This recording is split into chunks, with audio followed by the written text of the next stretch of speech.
আজকে কথা বলবো নুনে সাকিন এবং তানবিন বিষয়ে।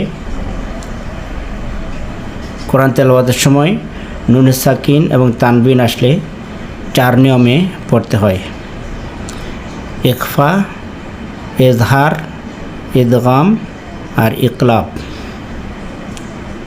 তো প্রথমে নুনে সাকিন বিষয়ে কথা বলবো।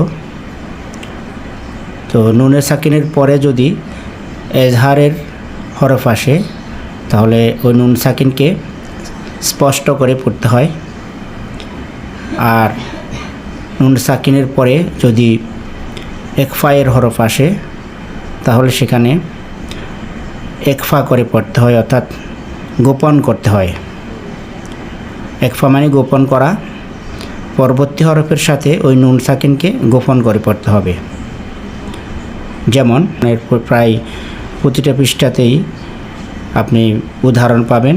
যেমন এখানে এসছে মিন কুল্লি, নুন সাকিনের পরে কাফ এসেছে।